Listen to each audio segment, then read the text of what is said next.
It's time for Sully's College Football Page on 98.9 WXCO, online at WXCO.FM, mobile devices and Alexa by searching WXCO and on the Civic Media app. Sully's College Football Page is brought to you by the Hilltop Bar, Advantage Insurance, Tommy's Express Car Wash, Dwayne's Cover It All, Buck's Golf Shop, Jim Kreshak Jewelry, Big Fat Design, Sun Printing, Lot Nose, the Eye Clinic of Wisconsin, Peterson Kramer Funeral Home, Menstner Hardwoods, Krasowski Dental, the Cloverbelt Credit Union, France Propane, Subway, Webco of Wausau, the Kuhn Hearing Center, Carmelo's and Rip Mountain Golf Course, Joe Rader Towing, the Dirks Group, the Intermission Lounge, the Brokaw Credit Union, Champion Insurance, Trap River Golf Club, Central Wisconsin School of Ballet, Red Clover Market, Mountain Bay Auto Care, Charlie's Bar, the People's State Bank, the Mint Cafe, North End Pub, and the Travel Leaders. It's time now for Sully's College Football Page on 98.9 WXCO.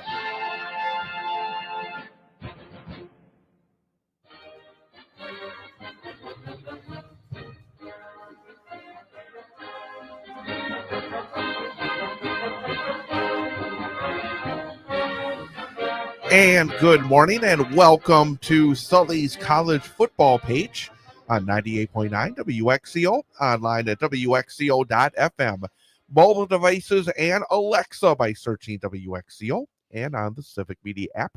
And you can also catch the program every week on YouTube. Go to youtube.com and the 98.9 WXCO channel, be able to hear and see the program. I am Chad Holmes, joined across the table by the founder and editor and the guy that uses the fingers to put all that information in to the website itself, SullysCollegeFootballPage.com, Dan Sullivan. Sully, good morning. Good morning, Chad. We're in this fine gray Saturday morning. We're pre-entering here as we approach Thanksgiving, our winter time. So still a lot to be thankful for here in the great city of Wausau. One thing I notice is when I go back onto like YouTube and watch old football games, that back in the day, most of the days looked like days like today. Yeah, yes, yeah. Go back and look at the old films. I mean, I know one of your favorite games might be that 66 game between Michigan State and Notre Dame. If you go back, it was overcast and dreary and just like this, wasn't it? That game, I got to tell you, I remember watching that, and it was kind of the nasty weather and these two great teams locked in this battle. And Michigan State jumped out 10-0. And then Notre Dame, who didn't have their quarterback, and, Coley O'Brien got hurt, their backup during the game, and a kid named Bob Glacio came in. And, Aaron made the decision to not throw the ball with his halfback at quarterback and got royally criticized for that. And then, of course, the next week they went out and hammered Johnny McKay in Southern Cal and won the national championship. So, Chad, you got to wonder, who was right? I would say that Arrow is right. I mean, when you win the national championship, I don't think you can say you're wrong. Yeah, and they were 9-0-1, as was Michigan State. And then, of course, down south, Bama was 10-0. And then they took on Nebraska in a bowl game. There was a kid from Joliet named Choo Choo Winters was their fullback. And Bama just killed him. So Bama was whining. They should have been the national champions. And I got to tell you, I don't think they would have been able to play with either the Spartans or the Irish that year. I got a quick little note about a tie because I have a friend of mine that forever, I mean, back when we were, I think I must have been either just graduated high school or just early in college. In the early 90s, there was a Sugar Bowl game between Auburn and Syracuse. Syracuse had a great year. Dick McPherson was the coach. Okay. And Auburn, at the end of the game, kicked a field goal to tie.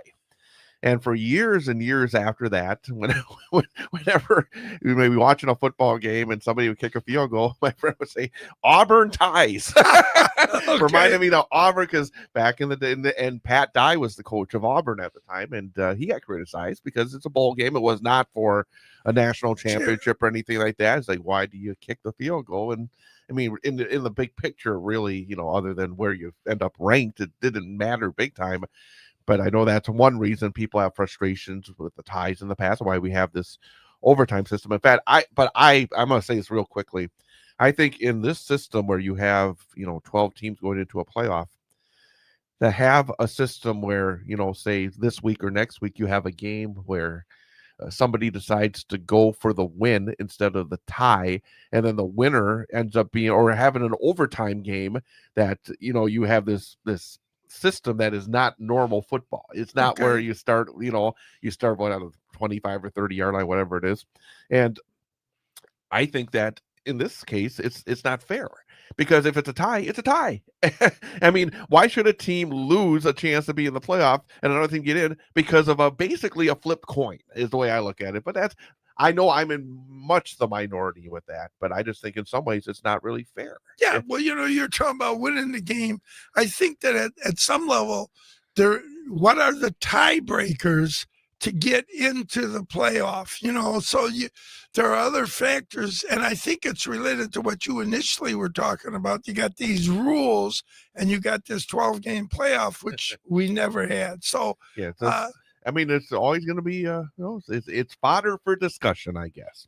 Well, let's start off by, again, this week, there were games on Wednesday, Thursday, and Friday. Any of the games, I would say that last night you had UNLV in Hawaii, Florida State and NC State. And I'm going to be completely honest with you. I was working last night, so I have no idea who won these games. Any of these games that you want to kind of mention to start things off? Well, that game, I watch that game every year, UNLV, Hawaii. It's Sin City versus Paradise Island. And I was surprised. UNLV got on them and handled them. And, I'm trying to get my UNLV has struggled in the last half of the season. They barely survived an Air Force team that's had a terrible year. They gave up like 500, 600 yards, and they ended up winning on the last second. And then they've lost some other games to New Mexico at home. And other losses as well. They really have struggled coming down the stretch, haven't they? Yeah, I think that San Diego State right now has the inside track. And, I have got to be careful because, sometimes I'll intermix getting into the championship game in the conference with getting into the playoffs. And right now, San Diego State has the best chance to get into the playoff game. And UNLV basically eliminated Hawaii last night. Mm-hmm. So that's still to be determined. And Chad, in our fourth and sixth segments today, instead of talking about the FCS rankings and the group of 5 rankings, we're going to talk about what teams are bowl eligible, and we're going to talk about the conference championship game so we can create a little separation between who's getting into the conference championship game and who's getting into the 12-game playoff. So UNLV did beat Hawaii. They beat them. Oh, okay. So I guess they stopped the struggle. I thought you were saying you started off. I thought, oh man, they must have lost again. But they really haven't been the same team though since early the season. I mean, they've had more struggles the second half of the season than they did the first half. Yes, I think that's fair to say. And Sean Lewis, the coach there at UNLV, has done. No, that's Danny Mullen. I'm sorry. Sean Lewis is at San Diego State. So Mullen has kind of righted the ship the last couple of weeks, because you're right. They got beat by New Mexico and a couple other teams that were a little bit of a surprise, them losing that game the way they had been playing. And for Mike Norvell, that's not a good loss last night. I know that Florida State had stabilized a little bit after that losing streak, but they had a chance to get that 6th win last night to make sure they're in the bowl game. Now they have to beat Florida, don't they, in order to get the 6 wins. In North Carolina State got that 6th win for themselves. They did, and both teams, that game had very much meaning for both teams because they were both at 5. And so if you're going to take that next step, uh, you need that 6th win to get into the postseason. And as difficult as Florida State's season has been, not being bowl eligible would really be a problem because Norvell's already in trouble with that position. Nobody would have thunk it when they beat Alabama, and not only beat Alabama, but pretty much dominated Alabama back in the first game of the season. Again, it just shows that in college football, 1 week does not make a season. And boy, they just have not been able to maintain that throughout the rest of the campaign. And Alabama certainly overcame that loss. I mean, they just regrouped and all the way through to last week with that Oklahoma game. Apparently, they stopped staying out late, like you told us that right after that game. remember the story you told that some of the boosters saw some of the players hanging out a little bit late before the game. They were ordering pizza, according to what I read, like at 1 a.m, and they're basically saying that the chances of that of happening under Saban would have been that they would have been struck by a meteor the next day at exactly 3:30 or something. Well, let's talk about the Badgers last week, and I'll say this: they were not embarrassed at Indiana. They actually, they were battling for the first. What was it, 10-7 at halftime, and then Indiana pulled away to win 31-7. I was talking to Coach Micklig actually yesterday, and we were talking about the Badgers, and and I mentioned that right now they're not playing complementary football. For so many years, they would play complementary football. Yes, they would. Where the run game would help the defense would help the offense, and they would have decent special teams, and that would lead to a lot of wins. I think the Badger defense continues to play well. I thought they played well last week again against Indiana, but it's very hard for a defense to keep a really good offense down if your offense is not going to give you much help. And the Badger offense consistently scoring. They won a game 2 weeks ago where they scored 13, and basically one of the scores was because they took over at the 5-yard line. So their offense just is not giving them anything. And I do think the defense, and I'll give Mike Tressel credit because I still think they're playing pretty good defense. They are. They were outgained by over 200 yards last week. It was like 386 to 168 or something to that effect.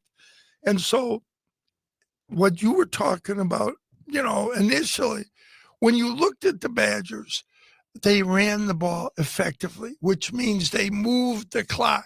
So the defense would get a 3-and-out or maybe give up a first down and then get them off the field. They would sit for a while. So not only did they get a chance to catch their breath, they also had a chance to talk to the defensive coordinator and other defensive coaches about what they were seeing. And so it just got them that instant, redirection as to what they may want to do in this next series or what they may see. And so those days are gone. Now it's off and 3-and-out and you're right back at it. So I'm with you. The Badgers defense is not only playing as well, they may actually be playing better given the circumstance that they find themselves in. Again, though, I will say that it's not a team that is thrown in the towel. Watching that game, I mean, they did battle on the road against we said it, Indiana against Maryland, they went and just blew them away. Against the teams that were near the bottom of the Big Ten, Indiana had been blowing them away. Badgers were competitive in that football game. They just kind of find some offense, but it's not a case where I think Fickell and his coaching staff have lost them. No, and the thing is, I've always subscribed to the philosophy, no other team can embarrass you. You can only embarrass yourself. Yeah. And the fastest way to do that is not to play with some kind of ferocity.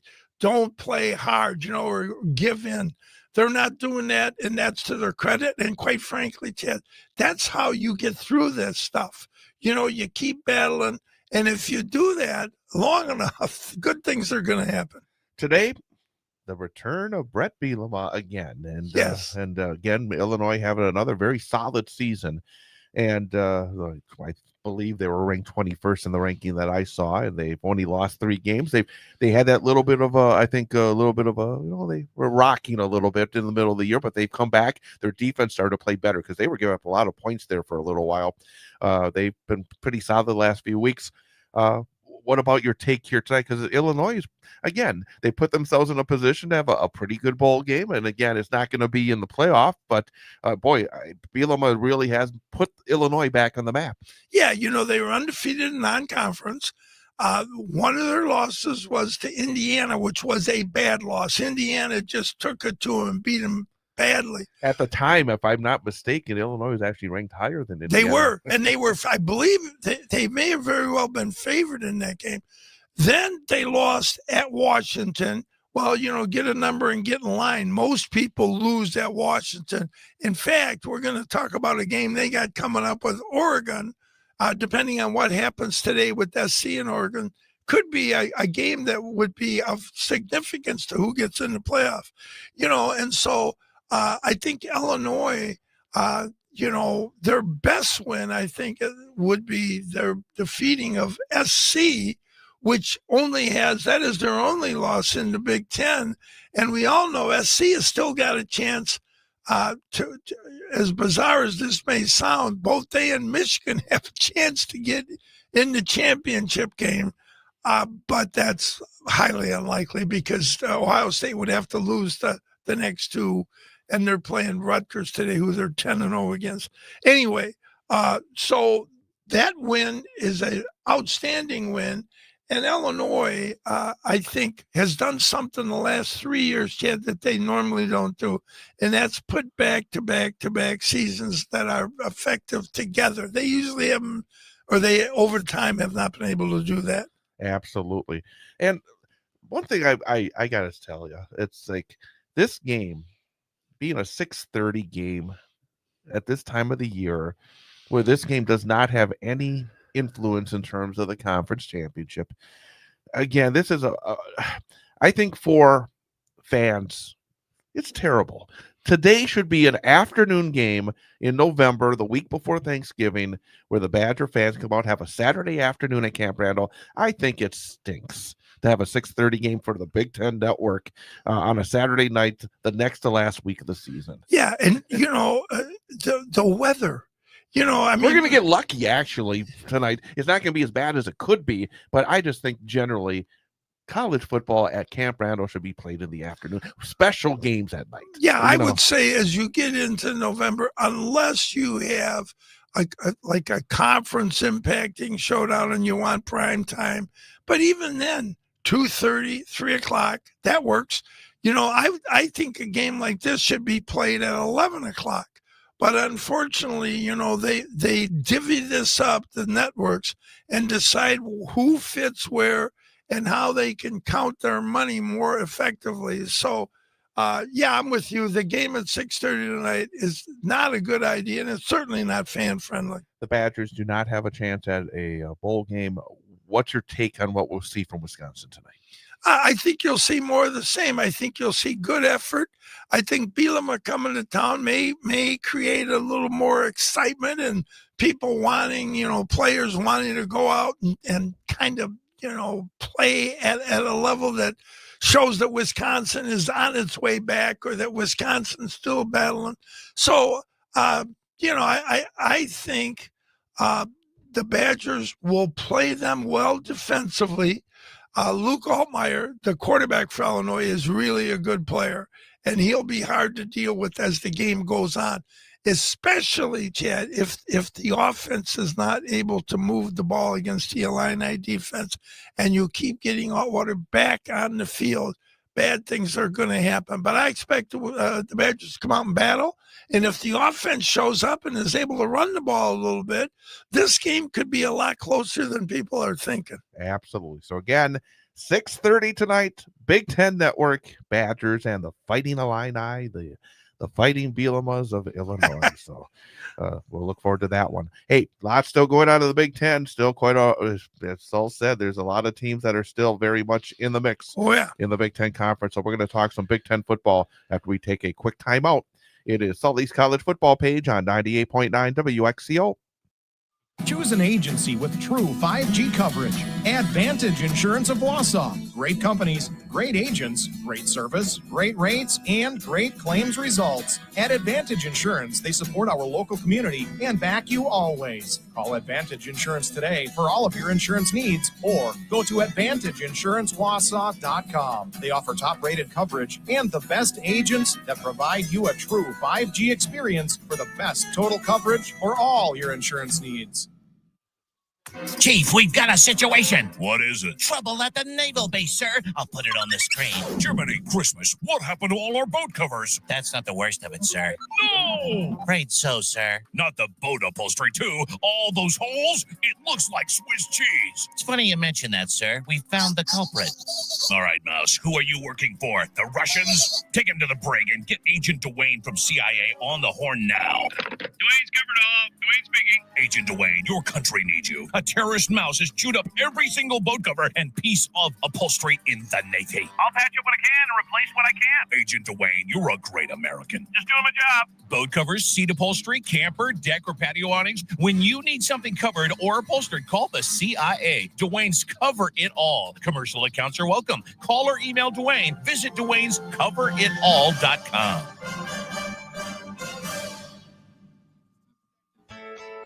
Tommy's Express Car Wash at 102 Bridge Street in Wausau and 1611 Schofield Avenue in Weston has the tools and experience to keep your car clean inside and out. Our wash packages let you pay for the services you want, including Tommy Garden Body Wax, wheel cleaning and tire gloss, an underbody flush and spot-free rinse. Give your vehicle the cleaning it deserves at Tommy's Express at 102 Bridge Street in Wausau and 1611 Schofield Avenue in Weston. It takes a lot to impress us at Jim Krishock Jewelers. I mean, we see gorgeous diamonds, gemstones, and incredible jewelry every day that we've chosen for our selection. But when a diamond jewelry line like this one comes along, well, our eyes really widen up and our mouths drop open and our hearts beat a little faster. Yours will too when you stop in and check out our Fire and Ice collection of diamonds and diamond jewelry. Their slogan is bigger, brighter, whiter. And it's a difference you can see, which is the most important. Each Fire and Ice diamond is cut to maximize the performance of light coming into and leaving the diamonds to create amazing sparkle and brilliance. So whether you're planning on getting engaged or upsizing your current diamond, or just want something completely new with more sparkle and dazzle than you've ever seen before, stop in and check out our Fire and Ice collection. It's exclusively available right here at Jim Krishock Jewelers at our one and only location on Rib Mountain Drive in Wausau. Joe Rader Towing in Wausau offers 24-hour-a-day towing, lockout service, and roadside assistance throughout central Wisconsin. You can count on Joe Rader's experienced team to get to you fast. Family owned and operated. When you need a tow, call Joe at 715-212-4762. The Intermission Bar, located in the heart of downtown Wausau, is a warm, friendly, comfortable spot to enjoy time with old friends and meet new ones as well. Free live music 3 nights a week featuring some of the Midwest's finest talent. The Intermission, a social establishment.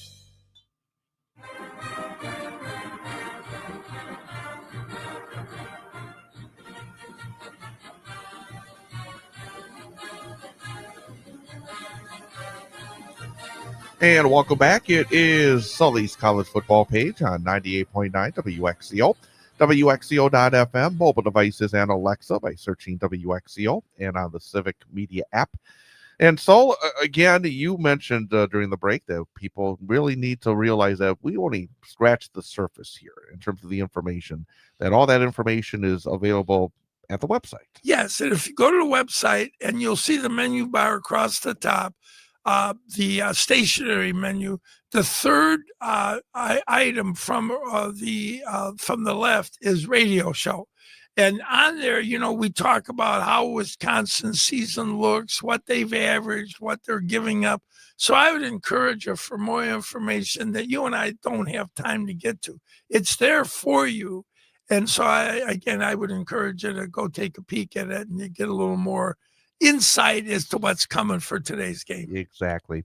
And let's talk about what happened last week in the Big Ten Conference. We had talked last week that Oregon had beat Minnesota on the Friday night game 42-13.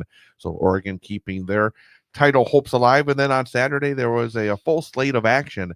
And we'll start with the Ohio State game because they're at the top of the mountain right now. They are. They just, like Indiana, Ohio State right now seems to be going out there and being very consistent. They're not allowing any of these teams that you would consider below them in terms of talent and the way that they're playing. They're coming out there and they're just pounding.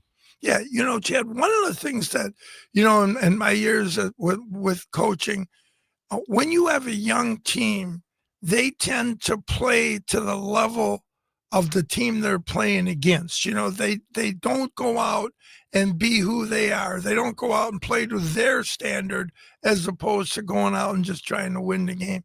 Ohio State never does that. They seem to have the Ohio State standard, and they go out and they take care of business like Indiana has been doing. So they went out to UCLA, the Bruins, a very capable team, and they just pounded them. I think it was 48-14 or 48-10 or 48-20. 48-20. Oh, wow. I didn't realize that UCLA scored that many points. But anyway,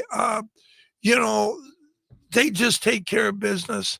And it's one of the reasons why Ohio State is as successful as they are, because they keep getting to the next game, and they add to the significance of it. So they're impressive what they do.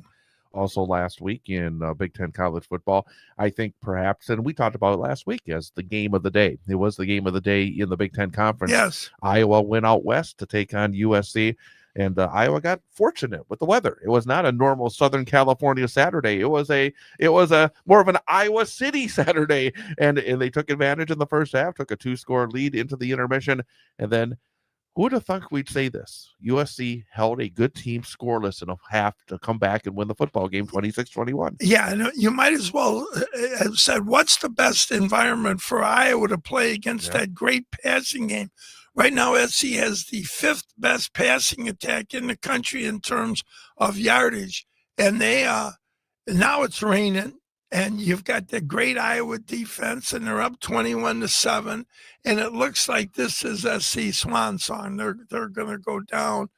Man, they stepped right up, basically shut them out, scored 19 unanswered points, and won a hard-fought battle, 26-21. This year, USC has been able to find their ways to win some of these games. I think it was similar to the Nebraska game. I mean, they have not been blowing out a lot of teams this season, but they're finding ways to win. And I guess have to grudgingly give maybe Lincoln Riley a little bit of credit there. Yeah, well, they're playing better in the line of scrimmage. You cannot beat Michigan and not battle them, on the line of scrimmage. SC did that. The only game that they really faltered in defensively was the Illinois game, where they took the lead with about a minute and some change to go, and Illinois, Atwater went right down the field, and Illinois beat them right at the end of the game. So other than that, they've done what they have not done in a long time, Chad. Their line of scrimmage, both sides of the ball, has held up. Also in the Big Ten last week, it was, we mentioned Indiana beating Wisconsin 31-7. Michigan played at Wrigley against Northwestern, and it was a battle. I mean, Northwestern this season has, I think, been one of the surprise teams in the Big Ten Conference, and they had a chance to really get a big W last week, but Michigan, in the end, stays alive again, 24-22. It has not been easy for Michigan as well this year. No, and like SC, Michigan has 2 losses, but one of them is to Oklahoma. Notre Dame beat SC. So when you look at SC and Michigan, they have 1 conference loss, and that's it. Now, that said, Michigan 2 weeks ago beat Purdue like 21-16, and then they beat Northwestern 24-22. So these wins are not overly impressive as they get ready for the game coming up here in a couple weeks. And that's what it's all about for them, is to be alive going into that game. Yes. Against Ohio State, because yes. I mean, no matter how ugly the wins are up to that point, if you get that W, that is the biggest ticket you can put down in that battle to get into the playoff. Yes, and last year I gave Michigan virtually no chance in that game. It was at Ohio State. You weren't the only one. Yeah, and I'll tell you, they came out and just battled them, and it was like Chip Kelly, OC at the time, and they took the bait like, you ain't tough enough, and they started playing them in the meat house when they really should have been playing them in space. Jeremiah Smith and Tate and some of the receivers and the great backs they had with Henderson and Juggins. Come on, man. That game should not have been within 2 or 3 scores. So, yeah, the stage is set. And if Ohio State, they better be ready. They're going to go to the big house this time. So that's kind of shaping up. That's one of the games of the year. Penn State's long national nightmare came to an end. They got that first Big Ten Conference win of the season, but the nightmare for Jonathan Smith continues at Michigan State. I think more and more likely that MSU is going to be looking for a new head coach at the end of the season, as Penn State beat Michigan State 28-10. Yeah, they righted the ship. They kind of righted the ship, and now they've got to do it again in a big game that we're going to talk about later on. But, I was quietly happy for the Penn State kids. They kept playing. Certainly this year is a kind of experience that if kids are going to quit, it would be given the circumstances they're in. To their credit, they came out, played hard, got a win, and I think they're looking to get bowl eligible, which means they got to win out. And then Illinois beat Maryland 24-6. The big number in that game is the 6, because now the season is a long season. Yes. The ebbs and flows of a season. We talked a bit about Maryland. They got off to such a good start. They 4-0. Yep. And then all of a sudden they have not been able to perform at the same level. But Illinois, and I said in the middle of the season, they were giving up a lot of points. Yes. And now the last 2 weeks, they have stiffened defensively. So a little bit of a surprise there. The big surprise in that game was the 6 that Illinois held Maryland to. I couldn't agree more. And the other thing I would say is that was impressive. Yeah. Maryland, maybe struggles in the line of scrimmage and how they recruit, but they do not struggle when you're talking about skilled players. Their receivers, their backs, their D-backs, they can play there. And so the fact that, they held them to 6 points is really impressive. So that was the action last week in the Big Ten Conference. We're going to look ahead to this week's action coming up next. And again, massive games coming up. Yeah, there really are. So we're going to talk about that coming up next as we continue here on Sully's College Football Page on 98.9 WXCO. I only travel once or twice a year, but when I do, I go big. Exotic places, incredible hotels, new experiences. It has to be memorable. That's why I call Travel Leaders of Wausau.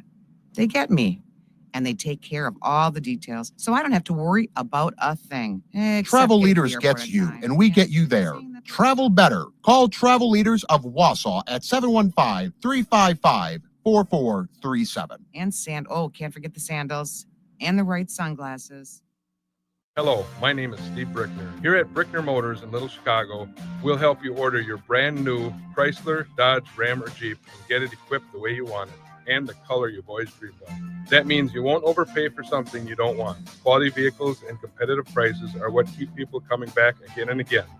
Make the drive out to Brickner Motors on Little Chicago's northeast side and let our family take care of your family. You can count on us. Yes, you can. The Kuhn Hearing Center is a family-owned and operated hearing care facility located at 1699 Schofield Avenue, Suite 106 in Schofield. Dr. Tim Kuhn has been practicing audiology in the greater Wausau-Weston area for 26 years. Dr. Kuhn works closely with several audiology agencies, including Signia Hearing Aids and Accessories, which provides access to the latest and most advanced technologies in the hearing industry. For more info, check them out online at kuhnhearing.com or call 715-298-5511.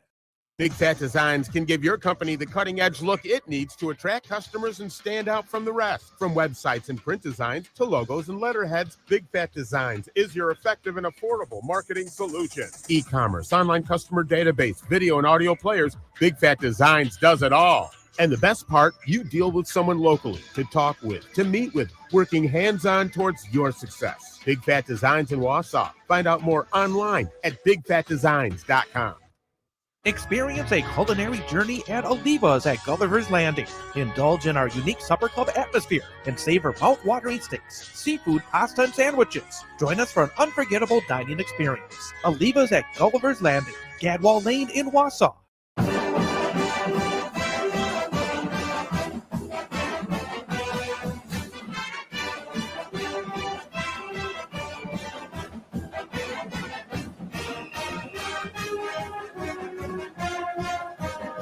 It is Sully's college football page on 98.9 WXCO, WXCO.FM, mobile devices, and Alexa by searching WXCO and on the Civic Media app. Also on YouTube, go to youtube.com and the 98.9 WXCO channel on YouTube as well. Well, let's look at the Big Ten action coming up here on this Saturday. Starting off with an old Pac-8, Pac-12, Pac-10, whatever you want to call it. Yes. Usually would be for a berth in the Rose Bowl in past. Yes. But it's USC and Oregon. USC and Oregon, both 6-1 in the conference. Southern Cal 8-2 overall. Oregon 9-1. And again, massive game. Oregon 10.5-point favorites. CBS at 2:30. Yeah, and the Trojans lead this series 38-23-2. These teams first met, Jen, in 1915, and Oregon won 34-0. And to get into this game, Oregon has beaten the Trojans 3 straight. So big game today, with all kinds of things at risk, whether SC continues towards a shot at the playoff or whether Oregon kind of solidifies itself into the playoffs, so big game today. Is it a must win for Oregon too? I think so. I think Oregon, as challenging as this game is, Oregon's game next week might be more challenging because of how Washington plays at home and the continued pressure here. Oregon is like second in the nation in pass defense. And we already mentioned that SC is 5th in the country in offensive passing. So there's that big battle there. But some people think it's going to be whether SC is able to stop Oregon's run, because Danny Lanning wants to run the ball. I mean, that's how he wants to win the game. You think of them in space and throwing the ball, but Lanning would rather control the game with the run, his running attack. So a lot of things here to look at early. Can Oregon defend those Lemon and Lane? Can they defend those guys? And then can SC stop the run? So huge game today here. Also a West Coast game coming up, Washington and UCLA. The Huskies had their playoff hopes dashed by Wisconsin a couple of weeks ago. UCLA had that 3-game win streak after the change in coaches, but have now struggled a bit in recent weeks. They're 3-4 in the conference, 3-7 overall. Washington 4-3, 7-3. Washington again a 10.5-point favorite. It's NBC, a late NBC game tonight at 9:30 tonight. So probably wrap up the football Saturday at the Rose Bowl, but Washington and UCLA. 79th meeting of these two teams. So they've been playing for a while. UCLA leads the series 40-35-3. And here's something that surprised me, Chet. The last 10 times that Washington has played UCLA in the Rose Bowl, they're 1-9. You would think, because some of the great teams that they've had, in the 90s and such, you just think that would have held over and they would have beat them more, in Pasadena. They have not. So big game for Washington. They're fighting to get a better bowl, and certainly they need a win here against the Bruins. Michigan State and Iowa. Michigan State still looking for that first Big Ten Conference win. They're 3-7 overall, 0-7 in the league. Iowa 6-4 overall. All 4 of their losses have been one-score games and really heartbreakers. It could have been a magical year, but instead it's turning into a middle of the pack year for Iowa. Game being played in Iowa City. And I guess the only thing that Michigan State could look forward to is maybe this is a letdown for Iowa after the Oregon and USC just heartbreakers the last 2 weeks. Yeah, these teams have met about 49 times here. And, Iowa currently leads the series close, 25-22, and with 2 ties. They first played more recently than what you typically see in the Big Ten, which, by the way, started in 1894. Anyway, they first met in 1953 at Iowa City, and Michigan State got it done. The last 8 games, they have split. So this been a pretty even battle.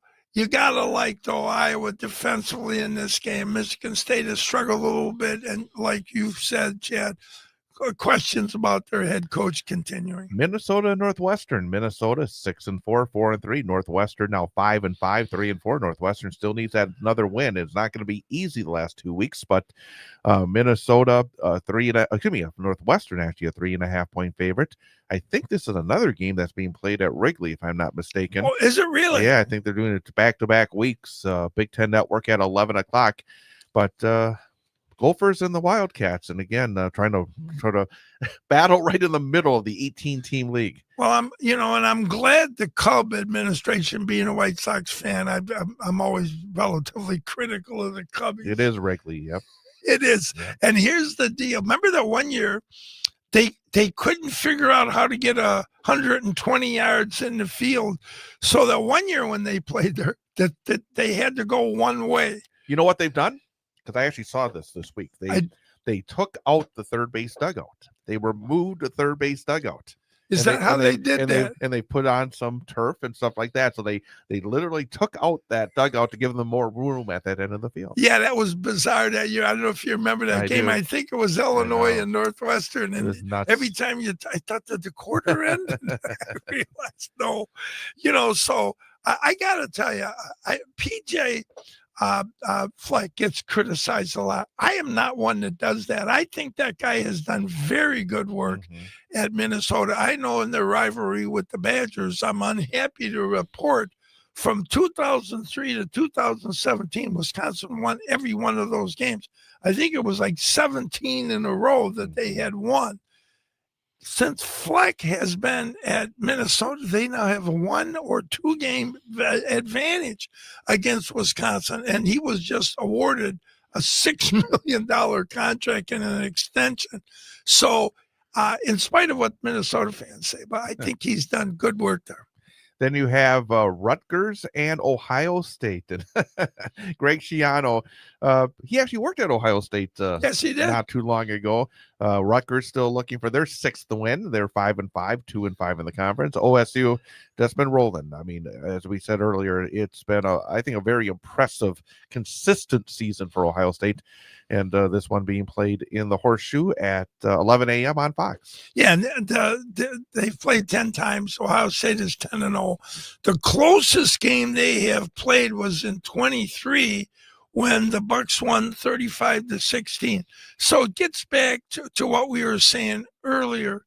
Chad, they come in and they just take care of business. I know there was a streak there where they won 53-0, 56-6 or something, and then 58-0. So this Ohio State team comes in and look for more of the same. They're going to come out. They're going to score often and early. Tonight at 6 on NBC, Nebraska and Penn State. And the Matt Rule game, because he was, I think, considered the top candidate at Penn State before re-upping, saying that, hey, you can give me some more money, I guess I'll stick around in Nebraska, even though I had a contract, but that's a whole different conversation. But Nebraska 7-3, 4-3. Penn State still, as you said earlier, trying to get these final 2 games to get to 6 wins in overall and get a bowl game. 1-6 in the conference, 4-6 overall. You would say 7-3, 4-6. 1 win in conference, 4 wins in conference. Nebraska must be the favorite. No, Penn State is almost a double-digit favorite in this game, 9.5 points. And I got to tell you, I was a little surprised by that. Now, I know they're home, but still, given their struggles, almost a double-digit favorite. The Huskers lead the series. They've played 18 times, and it's close. 10-8, as close as it can be, with avoiding a tie there. And yet the Huskers, being a just under 10-point favorite, have won 5 of the last 6 meetings with the Lions. So this is a real interesting game. Both teams need the win. But I do think for Penn State, it's a little more desperate. They really do not want to be not bowl eligible in 2025. All I will say is if Nebraska loses to Penn State and then loses to Iowa, finish 7-5, all of a sudden that contract extension not looking as nice for the folks in Nebraska. 7-5 is mediocre. Yes, it is. And these aren't easy games. It's what they did a year ago, and I think the simulator, though, when we put the game on our game simulator, which you can do just by going to the site and going to where it says simulator there, it likes Nebraska in 5 of the 8 categories assessed. And so that's more related to their respective records and the numbers that they have earned. Michigan and Maryland. Michigan 6-1 in the conference, 8-2. Maryland 1-6, 4-6, with losers of 6 in a row since their visit to Camp Randall back in September. Michigan 13.5-point favorites. Big Ten Network 3:00. Is this the game Loxley turns it around? Because as we said earlier, Michigan has been toying with disaster, and they have to keep winning before that Ohio State game. Being in College Park, could this be an upset game? Chad, that's intriguing because this would be the best offense they've played against. When you look at Northwestern, in the last 2 weeks, and then Purdue, Maryland would be better on the periphery than either one of those teams. And so they're going to have to generate some heat on the quarterback. And, Maryland has got to find a way to play at the line of scrimmage. So it's possible that they could get out. If they are able to get out early at home, they could make this a very interesting game here with the Wolverines. Purdue and Indiana have byes. They get ready for their annual interstate battle next week for the old Oaken Bucket being played in West Lafayette. So that is a look at the Big Ten. Final thoughts as you look at the conference. And is there any doubt in your mind that ultimately, in the end, it will be Ohio State and Indiana in the Big Ten championship game? I think that's the most likely scenario. I don't see a way that Purdue beats Indiana. So that leaves Indiana unbeaten. They'll be 9-0 in the conference, and a win next week, they're in. Ohio State, with Michigan on the horizon. That game, for that people may not know, that game is at the Big House. And, while most people would say, no, Ohio State's going to beat them, we've been saying that for a few years now. And Michigan keeps finding a way, and they're looking, they're talking about the drive for 5, and so we'll see what happens here. But if Ohio State were to slip in the Big House, then, depending on what Oregon, and Ohio State, what the tiebreaker would be there. There's no head-to-head, so it would go to whatever is second, and we can explore that, in the event that becomes possible. Sure. Okay, coming up next, we'll talk a little bit about bowl eligibility and the bowl games, which are not that far off as we get towards December. So that's coming up next here on Sully's College Football Page on 98.9 WXCO. Thinking about changing to organic or natural foods? Then you need to stop at Red Clover Market at the Total Rental location in Weston. Family-owned Red Clover Market, your healthy natural food store. Open Monday through Saturday. Looking for a part for your vehicle? Look to Hilltop Auto Wrecking in Wausau. Hilltop Auto Wrecking can help you find just about any part you need for your car, truck, or SUV. They have a great selection of auto glass and tires with lots of sizes ready to go. Hilltop Auto Wrecking is always looking to buy vehicles, so if you're stuck with an older junker, they can haul it away for cash. Hilltop Auto Wrecking, family owned and operated for over 40 years at 237-934 Del Rio Road, formerly 6806 North 33rd Street, Wausau. Call 715-675-3258.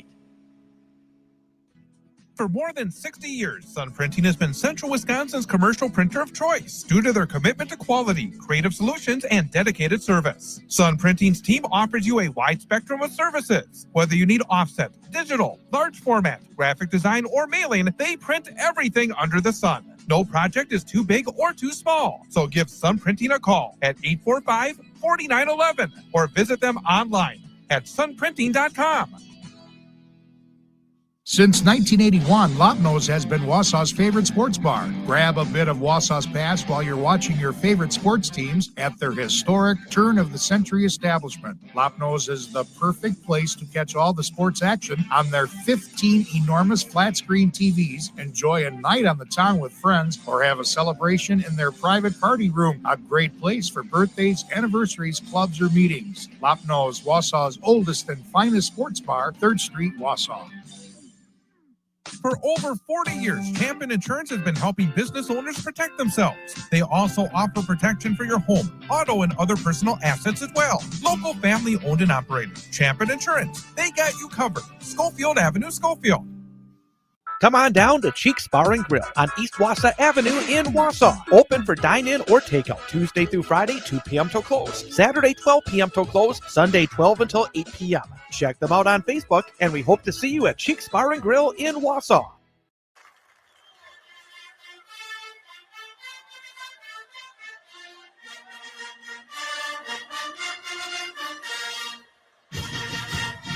It's Sully's college football page on 98.9 WXCO, online at WXCO.FM, mobile devices, and Alexa by searching WXCO, and on the Civic Media app. I am Chad Holmes along with Sully, and as we said, it's getting up to a bowl season almost, and a lot of teams are still either fighting for a chance to be in a bowl, chance to be in the playoff. Some teams, a number of teams, have already clinched their spots. And what are the numbers that people should be thinking about in terms of these number of teams that are going to go to bowls, number of bowl games? What have you dug out? Okay. You know, as I was getting ready for the show this week, I thought it's time we started talking about bowls there. There are 35 bowls this year. So that means we need 70 teams. And when I say 35 bowls and 70 teams, I am talking outside of the 12 that we need for the college football playoff. 12 there means we need a total of 82 teams to be bowl eligible per se, 70 with the bowl games, and then another 12 with the playoffs. Right now, 62 teams are bowl eligible, and we need another 8 to get to 70. And then we would need, a total of 20 more to get to where we would field both the college football playoff and the 35 bowls. We would require 82 teams. Okay, let's run through some of these conferences in terms of where they stand, which conferences have already performed the best and which have some work to do. The ACC. It looks like a number of teams already in. Yeah, there are 7 teams currently in from the ACC. California, Georgia Tech, Louisville, Miami, Pitt, SMU, North Carolina State got in last night, and Wake Forest. So those 7 teams are in, and the teams that still have a shot are Clemson, Duke, FSU, and UNC. Very good. The American have very, very competitive, and that actually shows because you do have, I think, the number of teams that are in, but even the teams that have a shot are very good programs. Yeah, you're looking at Memphis, Navy, North Texas, who's very good. Tulane, South Florida are in. And then teams that have a shot are Army, Temple, University of Texas at San Antonio, FAU, and Rice are all still alive. Big 12, a lot of teams have already clinched. I mean, to see nearly double digits already clinching at this point is very impressive. Yeah, you're looking at Arizona State. I was happy to see Arizona have a better year. Brent Brennan was at San Jose State, and last year struggled. When Kenny Dillingham left, he didn't they beat Cincinnati last week on the road to get in? Yeah, I think they did. That was a big win. Yes, it was, and so they and I think they beat him by a couple scores. Yeah, on the road. Yeah, it's a big win. So you've got the two Arizona schools, BYU, Cincinnati, Houston, Iowa State, TCU, Texas Tech, and Utah are all ready to roll here. And that still have a shot would be Baylor, Kansas State, and Kansas. And UCF. And UCF. Yeah, they're off my sheet there. Can't forget the Knights. No, Scott Frost wants you to make sure that you mention their name. Yeah, and they're at 4 or 5, so they've got to get it done. And if I remember right, they've got a pretty tough road to hoe. Big Ten Conference, already double-digit teams have clinched. You got a few teams that are still fighting, and then you have Wisconsin, who's already done. Yeah. With the Big Ten, you've got IU, Ohio State, Oregon, Illinois, Iowa, Michigan, Minnesota, Nebraska, USC, and Washington. There you go. I didn't recognize the WA there. Anyway, and then with a shot still would be Northwestern, shockingly, Penn State, Maryland still alive, and Rutgers. Then you have the Conference USA, and it's this year in Conference USA. That still have a shot names are actually more interesting maybe than those are already in, because some of these teams that still have a shot usually will be in by this point. Yeah, when you're talking Conference USA, Jacksonville State's in, Kennesaw State is in, and Western Kentucky.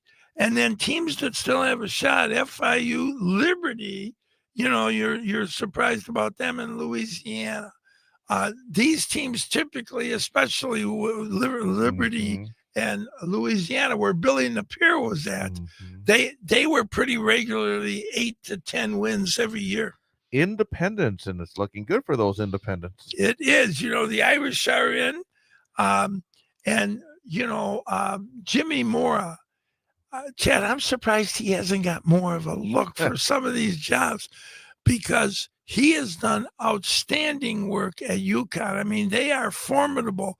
They lost a game a couple weeks ago that I think surprised everybody. Rice beat them like 27-24, and I was counting that as a win. In fact, we were projecting UConn for 10 wins. Now, they usually get that in November and early December in basketball, but certainly not in football. Absolutely. Then after that, it is the MAC, of course, MACtion. And Yes. It's always such a very competitive league. And I got to tell you, they really screw up my system with these Tuesday games. And when, last I want to say it was Thursday, Buffalo played Chuck Martin's team at Miami of Ohio. Both had 5 wins. So Miami of Ohio is now in. The MAC has 5 teams in, and Buffalo, is on the periphery with 5 wins. They need one more, and they will be bowl eligible. The Mountain West Conference, and again, it's going to be a very different Mountain West in the future, but what's it look like now? Yeah, right now they have 8 teams that are still alive. 6 have qualified. Boise State, Fresno State, Hawaii, New Mexico, San Diego State, and UNLV, and Utah State and Wyoming still have a shot to get bowl eligible by getting that 6th win. The Pac-12, or as we call it nowadays, the Pac-2 for this year. Yes. And it's not been a very fun couple of years for Oregon State and Washington State, and it shows here as well. Yeah, Oregon has struggled mightily. They're going to, right now they are not positioning themselves to do very well in this new conference. Washington State has been a Jekyll and Hyde. They've won some games that really surprised you that they were able to win, and then they've lost some games that were head scratchers. Right now, they're sitting at 5 wins.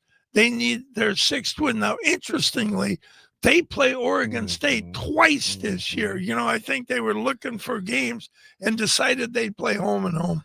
Sort of like basketball. Yeah, there you have it. And SEC, and as one would expect, a lot of SEC teams are going to be playing in the bowls or the playoff. Yeah, and I'm like, oh, there we go. You've got Bama, Georgia, Oklahoma, Ole Miss, A&M, LSU, Missouri, Tennessee, Texas, and Vandy. With the exception of Vandy, the usual suspects are in, and then still have a shot would be Auburn, Kentucky, Mississippi State. Did I miss anybody there? I don't think so. Okay. So those teams can play their way in with one or two more wins.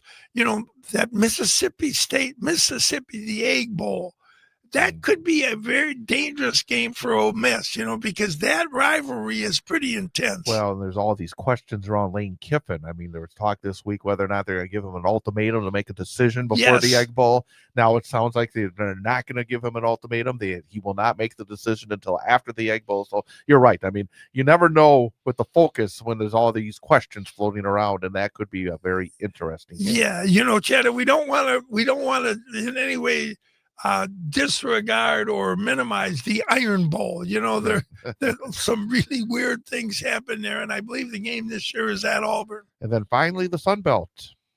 Yeah, you're talking James Madison may have a bigger say in this thing before it's all said and done, because they're having a very good year. They're probably going to finish 12-1 in the regular season. And they might be able to slip ahead of right now. Tulane is the group of 5 team that is being scheduled or penciled in. They might be able to leapfrog them at 12-1. So as we get to the end of the regular season, in the next couple of weeks, there's still at least 21 more teams have to qualify in order to fill all the slots. Yes. Yep. And then we've got 38 teams that are still in the hunt. Now, keep in mind, some of these teams will play one another. And so one will lose, one will, be eliminated by one of those 38 teams. So they could beat each other and reduce that by one. All right. Well, the first bowl game for these teams is the LA Bowl on Saturday, December 13th. So that's not too far away. So the next couple of weeks, we'll finish off the regular season. Then all these bowl games will be settled, and then we'll start that process as well. And that's the same week that Army plays Navy, which is not good. We've talked about that. I'm sure we'll talk about it again. But that is the first hour of the show. Coming up, we have, as we start off the hour number 2 each and every week, the 10-game challenge. Yeah. And this week they've showed up. We I don't have to step in and make the and I was able to sit down with Jim Malkowski, who runs 4 Subways, and Xiao Yang, his general manager. They're both here, so we have 2 guys. And when they double up on me like this, I'm always at risk. I'm at risk anyway. I was going to say you are at risk anytime that we do this. So we're going to start that off and then have hour number 2 of Sully's College Football Page coming up here on 98.9 WXCO. Buck Welsh has been working in the golf business since 1976, became a PGA member in 1984, and has been teaching for over 40 years. His philosophy has always been to work with the individual golfer, building on the way they do things and making them better with what they have to work with. Call Buck at 715-581-2646 or check out the website www.bucksgolfshop.com to get more info about lessons. Eye Clinic of Wisconsin believes that clear vision and hearing are priceless. Eye Clinic of Wisconsin is equipped to handle all your eye and hearing care needs. When you need specialty and surgical eye care, why not work with the best? Let the team of professionals at Eye Clinic of Wisconsin see you. Eye Clinic of Wisconsin has 7 convenient locations that include Wausau, Antigo, Medford, Merrill, Rhinelander, Stevens Point, and Wisconsin Rapids. Visit their Facebook page or website at www.eyeclinicwi.com. Eye Clinic of Wisconsin, one vision, yours.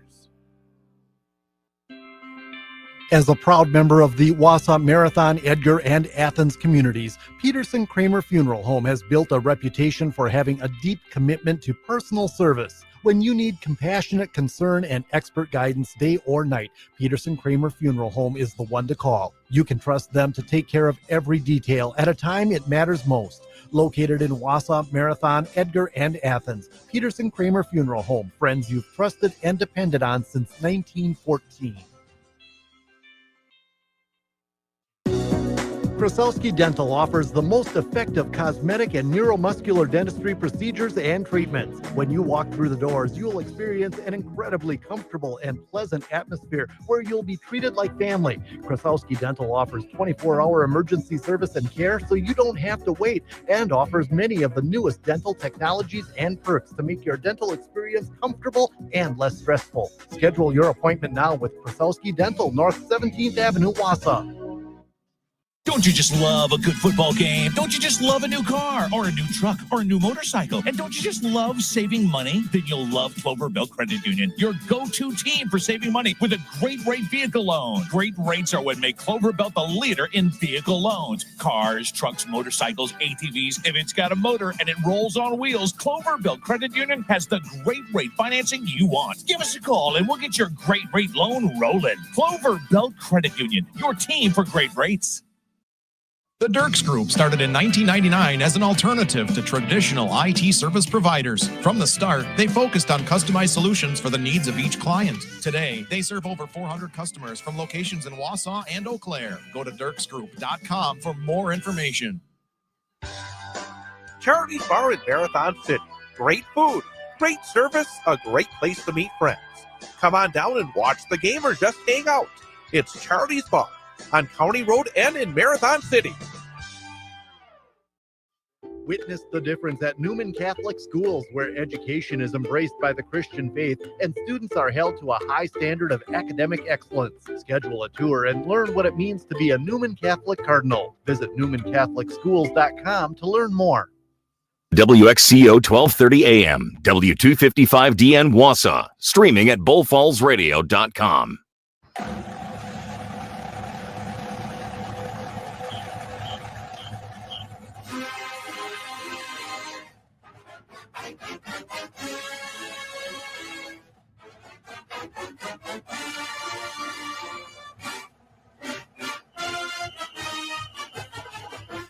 And welcome back. It is Sully's College Football Page on 98.9 WXCO, online at WXCO.FM, mobile devices and Alexa by searching WXCO, and on the Civic Media app. I am Chad Holmes, along with Sully, and as we do each and every week, we start off the second hour of the program as head-to-head, mano against mano. The picks are going to be made. It is Sully's College Football Page 10-game challenge, where Sully gets an opportunity to welcome in one of the supporters of Sully's College Football Page and then pick the games. And this week, very happy guys that bring us some terrific food. And I tell you, I've known Jim for a long, long time. And so, again, a couple of very special guests here today. Oh, hey, it's our privilege, guys, to have you here today. We've got, Jimmy Malkowski. Jim is the owner of 4 Subways in the Wausau area, and Xiao Yang, who is the general manager for Jimmy. These two guys do great work, and I gotta tell you, it's my favorite place to eat. I get whatever I want with that salad, and Xiao knows that, and then that flatbread with the egg and bacon, terrific, and you can eat healthy, and you can do it quickly. So I can't imagine a better a place to have a lunch or of early supper or whatever. It's just terrific. Or breakfast. You can do that as well. Hey, and before we get started, I just want to give you guys a big shout out. Thank you, as well as our other sponsors, because a result of their willingness to partner with Sully's College Football Page, we were able to reach our 2024 goal of donating $1,500 to volunteer agencies, charitable agencies and schools in our area and beyond. So thank you for that. These donations were given to Hager House, to the Women's Community, Bridge Street Mission, Newman Catholic Schools, Holy Name Parish, the Good News Project, the Maine All Volunteer Fire Department, the Humane Society, Knock MS Out of the Park, St. Vincent de Paul Society, the Wausau Free Clinic, the National MS Society, Children's Miracle Network, and finally, and certainly not least, St. Jude's Children's Research Hospital. So on behalf of Bull Falls and Sully's College football page and all of these charitable agencies, we want to give you guys a big thank you. So thanks for your support of the show. And before we start talking about the games, we want to talk a bit about the Subway here in the Wausau area, and both of you can talk about. But Jim, we'll start with you. Jim, what would you like to share about Subway, where you're located here in the area, and anything else you'd like to talk about? First off, thanks for having us, boys. We appreciate it a lot. Well, we need a little class around here. So. Yeah. Chad Holmes and Sully have both been great longtime customers of mine. I've known these guys for years and years, from them coming in and out of the stores and just being in the local community. So we appreciate them having us on. We're proud to be a sponsor of this show. You guys give back to the community, and that's the most important thing when we're doing local stuff on the business level. So we run 4 stores. Our locations are on Stewart Avenue, which was always our longest running and busiest store, especially at the old location, was actually the busiest store in the state in the 90s and 2000s, the busiest Subway in the state. We also have the location on Bridge Street by Big B Coffee. And then our 3rd store is on Merrill Avenue by Bricks with the touchscreen drive-through. And then our 4th location is in Walmart. I like the one that actually it's not the closest one, but that touch screen is one I always enjoy. Yeah, that's been a good store for us, and it's been efficient and allowed us to get people through quick and easy. Mm-hmm. It's really been outstanding since we opened in 2014. We'll have more. We'll have more with you about Subway here in just a few moments. But let's jump into the games and see what you guys know and see if you can knock off Sully. And our first game is Florida and Tennessee from the Southeastern Conference. Obviously, Florida has made the coaching change. Tennessee has had a bit of an up and down season. And Shao, we're going to let you pick this first game. All right. Yeah, let's jump right in. So Florida and Tennessee, right? Florida and Tennessee. Okay, so my pick would be Tennessee, just a better passing offense. Just a better passing offense. They average more, at least by 200 to 300 yards, just throughout the season so far on average compared to I'm sorry, it was Tennessee and Florida. Florida, yes, yep. Sorry. So just a better offense, passing offense, and they are just dominating right now too. So we will be taking Tennessee. So, and you're on board with that. We're on board together. You guys are together. Okay. Now I gotta say, Florida over the years has beaten Tennessee like a bad habit. So Tennessee goes nuts every time they talk about that because Florida has just owned them. But I'm with you guys. This year, I think Tennessee gets it done. Florida has had some major issues. They're, Billy Napier, a guy that as Chad knows, I always promoted. I thought he'd do good work there. Didn't happen. But I'm with you guys. I think Tennessee finds a way, which they typically do not against the Gators. Tonight, it's Penn State and Nebraska. Penn State is the home team. They got their first conference win last week. Nebraska, and another guy that Sully loves is Matt Rule. This time we'll start with Sully. Yeah, I'm gonna stay with Matt Rule. I think Nebraska finds a way against Penn State. Penn State needs these last 2 games, guys, to be bowl eligible, and so there's certainly a motivation there. But Matty Rule was a Penn State guy. He played there. I think for him, he's going to go in and he is going to find a way with his guys to get this done. And Shao, what about you? What do you think? Oh, I'm going to be taking Nebraska on this one too. Penn State does have a good rushing offense. I do see that. But statistically, Nebraska is just having a better defense. And I believe that they will be shutting off Penn State. So that's a good point about the run game, because when the year started, Allen and Singleton were considered the only 2 backs that rivaled the guys that Notre Dame had. Things haven't worked out that way, but their running game is still formidable.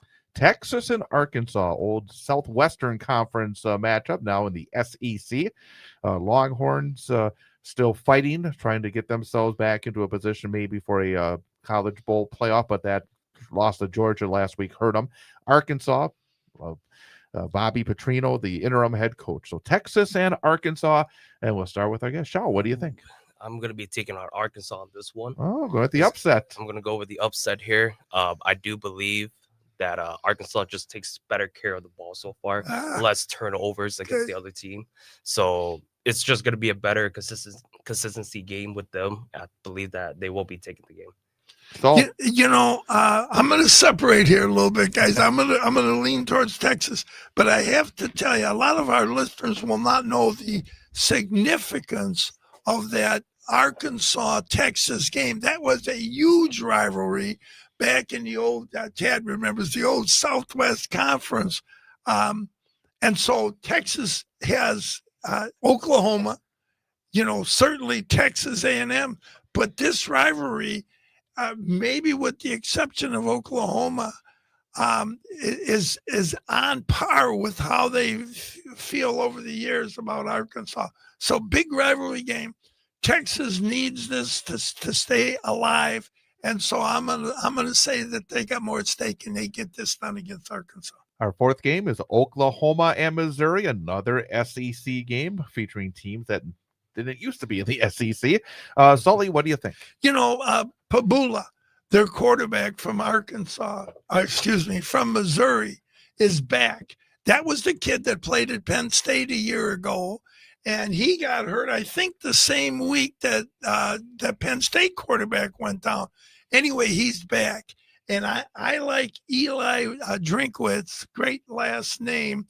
I like him to get this done against OU. OU's won some big games, a big game a week ago against Alabama. I think Missouri gets this done, so we'll see how this plays out. Shaw, what do you think? I'm taking Missouri as well with this one. I just believe, and we just looked at the stats too, just a better consistent team overall, just better ratings over what was the other team again? I'm sorry. Oklahoma. Yeah, just a better consistency over Oklahoma. Stats and everything is just higher, and passing offense, I believe what you said, their quarterback is just coming back from his injury, is going to bring something much more to their team, and they're going to be running with it. And, Oklahoma's offense, their defense has been terrific, but their O has been very inconsistent. And so, look for Missouri to have some success against them. And with Bo Pabula back, maybe enough on offense to get this done against a very good D. SMU in Louisville. I mean, who would have thought that would be an ACC game? But it is an ACC game. Southern Methodist and Louisville. And this time it's our guest's turn. Shaw, what do you think? I am taking SMU in this one. It's very a evenly matched game, but it is also at SMU's home. Yes. I will be taking them just because they have the home field advantage, and they could take the game for it. Yeah, it's hard to count them out. However, Jeff Brom, the coach of Louisville, is coming off what was a disaster. I don't know if you guys had a chance to see the game, but when they lost 20-19 to Clemson, and it was a game shot where Louisville said to Clemson, "You win," and Clemson said, "No, you win." And Jimmy, I know your days at Pacelli with being the baseball player that you were. You had games like that where you're not doing what you should be doing to get it done. So I think Brom writes that and comes in and gets this done against the what are they? The ponies, the Mustangs. Yeah, there you go. Our guests today for the 10-game challenge are the owner of 4 Subways in the Wausau area, Jim Mikowski, and his current general manager, Shao Yang. And Jim, let's get back to you and talk a little bit more about Subway. Again, that's a lot on your plate here in North Central Wisconsin, having these 4 stores. Tell us a little bit more about what you do in these Subways here in the Wausau area. Yeah, it certainly is. We've been a proud employer of over 40 people for a long time. I think we're down in the 30s now, about 35 on the payroll. But it's been a great job for a lot of high school kids coming through, and some kids that maybe just don't want to go to college and they want to get right into the game and run stores and get right into it. But it's not an easy business to be in. You're looking for help and you're trying to please people every day, but we have a lot of good folks that work for us and got a lot of good leadership, including Shao here. So we just keep it rocking and just try to keep all of our customers happy. I can never think of a moment where I've come into a Subway store here in the Wausau area where the service hasn't been terrific. I'll say that. I mean, you've got some really good folks that work for you. And as you said, I mean, for people out there who are listening, who are looking for a great position to work with some good people. It sounds like you could still use some help. We could always use some help, absolutely. And it's a great job for a 14 or 15-year-old just getting into the game, or even somebody looking for to log some hours, at the end of high school. You learn a lot in customer service, and if you can handle a job at a quick service restaurant, you certainly can handle most things in life, I feel like, when you grow up and get older. So, and I got to tell you, Jim, I worked at Maine Elementary and Hewitt, Texas. And for 9 years, almost every day I stopped at your Subway over on Wausau Ave there. Yep. And, every time I walk in, people greet you. You feel like you're welcome.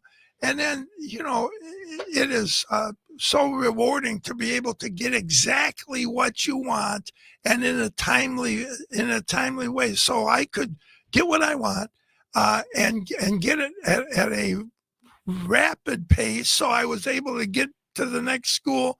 So I got to say, for 9 years, you met my needs over at Subway. Well, I appreciate it. It's a shout out to all the folks that have worked for me through the years and have worked hard and kept our company rocking. And that was from the years of my dad buying in, my dad and my Uncle Brian buying into the stores in the 90s and Sure. just kind of continuing it on as we can, the best we can. Fantastic. Well, let's get back into our final 5 games of the 10-game challenge.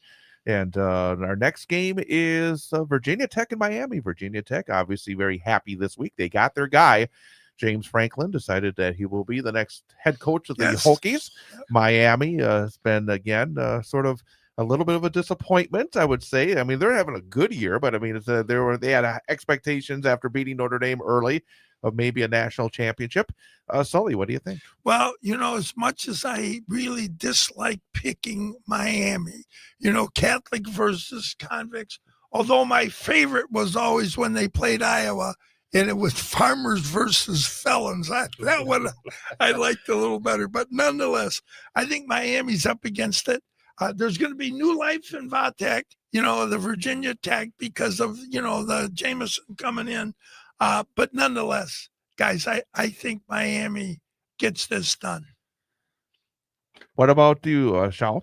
I will be taking the U on this one too. There you go. Miami has always been a successful college team, and they've always done really well. And even this year too, I just believe that they're going to be overwhelming Virginia Tech, and they should be taking the win pretty easily on this one. Ooh, okay. Next up, it's Cincinnati and BYU. Both have had good years in the Big 12 Conference. Shao, who do you like in this one? This one, I'll be taking BYU with it too. They just won't slip up. Everything.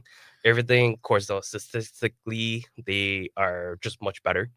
And, their defense is pretty high level for what they are too. I forgot what their stats were for it again, but it was just much more, and they gave up less compared to the other team. Sully. I've kind of, Jimmy, this whole year, I kind of been disrespecting BYU, and they've been putting it in my face as so I'm not doing it anymore. I'm going with you, Shao. I think BYU gets this done. I think they take them on, and they get their 10th win or 9th win, wherever they're at. And they are on their way to that Big 12 championship game against Texas Tech. Houston and Texas Christian, the Cougars and the Horned Frogs. Sully, who do you like? I've been following Houston's coach for about 8-9 years now. This guy named Willie Fritz. And Willie, everywhere he's been, he wins. He went to Tulane, got them squared away there, started winning big. He was at Sam Houston. He won there, got to the FCS playoff semis, I believe. And now he's at Houston, and he is winning there. I think right now he is currently 8-2. So I'm taking Houston over the, what are they? The Horned Frogs. Horned Frogs. Yeah. Yep. So I'm with Houston, guys. All right. And Shao, who do you like? Horned Frogs or the Cougars? Oh, I will be. Wait, I got to double check. Gotta pull that information out, right? Yeah, just got to double check. They're both Texas teams. Too. Yep, that's exactly So I just right. got to make sure that I'm taking the right one here. Taking it very seriously. I got to say that much. Trying to, So, of course, okay. So just want to double check. All right, so I will be taking the Cougars in this one.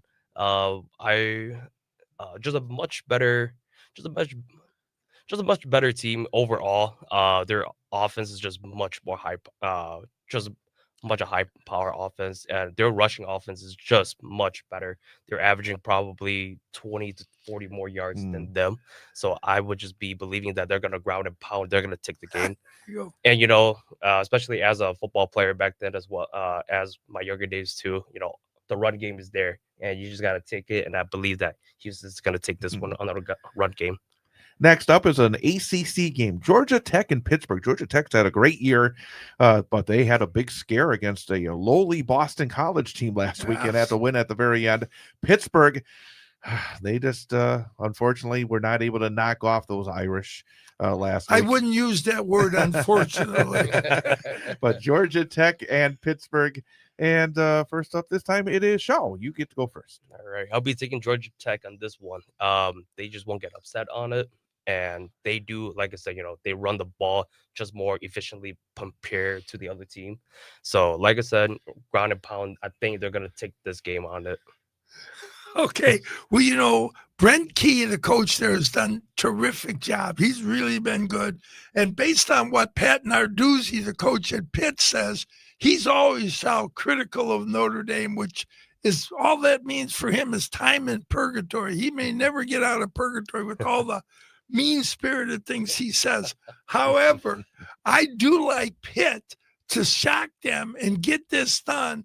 And then next week, they got the big showdown with Miami. So look for Pitt to surprise Georgia Tech and get this done. And then finally, perhaps the biggest game of the day, the Oregon Ducks and the USC Trojans, both hoping to take a big step towards the college football playoff. Game being played in Eugene, Oregon. And Sully, you get to go first. Okay, this game is, like Ken said, this is the best game of the day. You've got SC kind of reverberating itself, and becoming relevant, able to play on defense. Chad pointed out, last week they were down 21-7, shut out Iowa in the second half. But I don't think it'll matter. I think Oregon is going to be able to run the ball against them. And while Oregon, their pass defense is second best in the country, then you hear that they haven't played against a lot of good passing offenses. So there's that. And SC, of course, is fifth in the country throwing the ball. I still like Oregon to get this done and kind of end SC's run here at the end of the year. And Shaw, what about you? Final pick. Final pick. I'll be taking Oregon on this one as well. Just overall, too, their offense is pretty up there compared to USC as well. But I do believe that Oregon might have something up their sleeve that they might be able to take this game too. Well, he does that. I mean, that Lanning is always pulling out trick plays and things. So maybe. Right. Well, Jim, do you stand with your guy here? I do. We had deep discussions for 15 minutes before the show started. But then when anyone that gets wrong, then you can say, no, I just. Well, as long as we beat Sully on one of those 50. Well, I hate to tell you this, but that happens weekly. Yeah. So. I can imagine. Any final thoughts, Jim? Because we want to make sure. We no, really just appreciate what you. We had a good time. Thanks for having us on. It's been a couple years. Sully's been yanking at me, and I'm glad that. That's something, that we finally committed and came on. I appreciate you guys a lot. I've known you guys for a long time. I appreciate what you guys do in the community. Just a reminder to folks that we do outstanding catering, last minute. You can call the store. Even if you give us an hour, we can do platters and box lunches and things like that. We still do a lot of discounted food for the high schools with sports and even theater or any kind of extracurricular groups. So that's always an option for everybody in town. It's quick and easy. And we're really good at it. We've been doing it a long time. I will second that. You've worked with radio stations I've worked with over the years and done a fantastic job and some big jobs too. So again, we do as many people as you need. I mean, we do big stuff for Marathon Electric and Wausau Window and Wall and all the high schools, bus trips for football games, and anything you need, you name it, we'll do it for you. Well, and I got to say, Shaw, you're my favorite employee at Subway. I love to see when I get in there. And Jimmy, I want you to know that you have overcome going to Pacelli. You have become not only a successful businessman, but a great guy. So thank you for your support over the years, guys. Jim Mikowski and Shao Yang, both, again, thank you for coming on by and have a great rest of your Saturday. Thanks, boys. Happy Thanksgiving. We're going to take a timeout. Come back with more here on Sully's College Football Page, 98.9 WXCO. Where did the good old days go? From going to the old A&W drive-in to cruising the strip in town, all things change. Some things stay consistent. For almost 75 years, Redant Insurance in Rib Mountain has been providing quality service to its customers. One of the oldest agencies in the area. Your family and neighbors come here. Now it's your turn. Call 715-845-9204. Click redantinsurance.com or stop by 227501 Rib Mountain Drive. Redant Insurance Agency, our family helping yours. Tommy's Express Car Wash at 102 Bridge Street in Wausau and 1611 Schofield Avenue in Weston has the tools and experience to keep your car clean inside and out. Our wash packages let you pay for the services you want, including Tommy Garden Body Wax, wheel cleaning and tire gloss, an underbody flush and spot-free rinse. Give your vehicle the cleaning it deserves at Tommy's Express at 102 Bridge Street in Wausau and 1611 Schofield Avenue in Weston. You don't have to choose between personal, hometown service, and the latest banking technology. Brokaw Credit Union has it all. Whether you're looking to finance your first home, grow your savings, or get a new set of wheels, we're here to help. Check us out at brokawcu.com. It's hard to find great Italian food in Wausau unless you're familiar with Carmelo's Italian Restaurant. Established in 1986 by the Oliva family, 3 generations still strive to provide a family atmosphere and fine dining experience. Carmelo's is proud to serve authentic Italian made with fresh ingredients. Their recipes have been handed down from generation to generation. Reservations are recommended Tuesdays through Sundays, and they are closed on Mondays. Carmelo's Italian Restaurant, located at the base of Granite Peak on North Mountain Road, Wausau. Check them out at carmelositalian.com.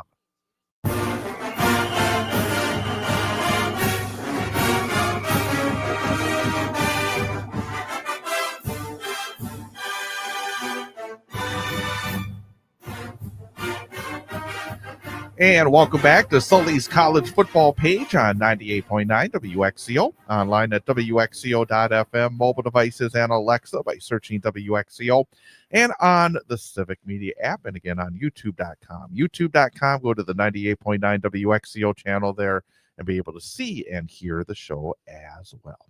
With Dan Sullivan, Sully himself, I am Chad Holmes, and today, Salt, we're going to talk a little bit instead of maybe the way we normally do with some of these rankings. We're going to talk about where we stand with the conference championships. Because those are coming up very, very soon and obviously vitally important for teams that try to get into the playoff.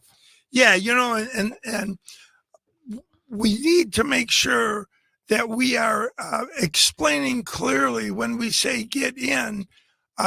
We could sometimes be talking about getting into the championship game, you know, and the 5 highest ranked conference champs get an automatic berth. They've corrected a flaw. A year ago, they also took those teams and ranked them that way. They've corrected that now. So after those teams get the bid, then it reverts back to the rankings, which is really a better way to proceed.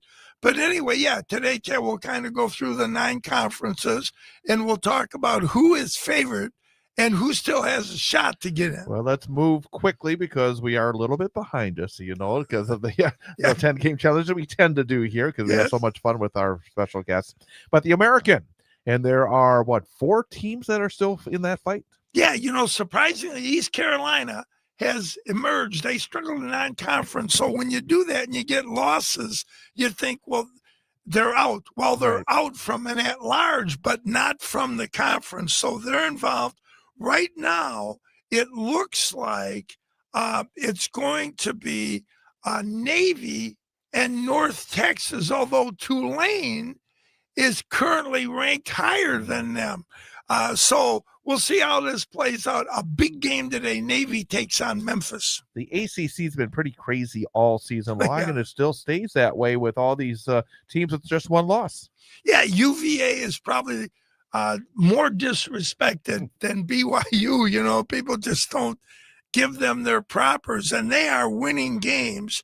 And right now they're 9-1. If we go back to the overtime thing, they would have had a lot of ties this year. Yeah, am I thinking right that it's been three Yeah. overtimes, which is normally you don't see that. And in to win 'em 5. all. Yeah, every time they get there, they win.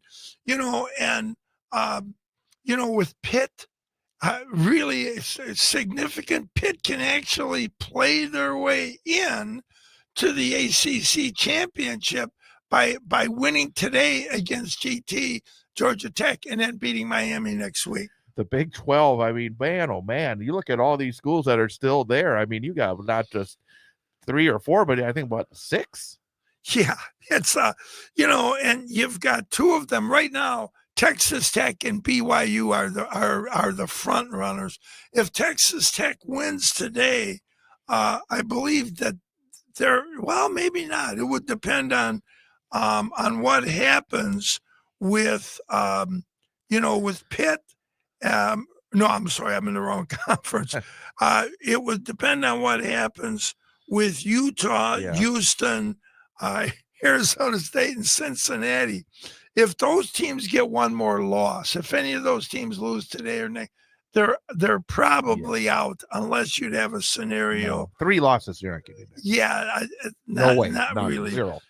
Texas Tech, I think, is the best team in that league. At least that's the general consensus. Big 10, we mentioned earlier, IU and OSU right now in the driver's seat, but you got some other teams that are nipping at the heels still with chances. Yeah, if Indiana is probably in, or not probably, will be in if they beat Purdue next week because they have the head-to-head with Oregon. Yeah. Ohio State really has had a kind of a easier time in the Big Ten. They didn't play Oregon. They didn't play, Indiana.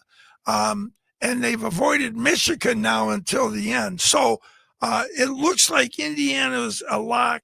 And then I think it's likely that it'll be Ohio State. Conference USA. And again, a lot of teams that's hanging around with just one undefeated so far. Yeah, Jacksonville State, we talked about them last week. They had a big game with Kennesaw State.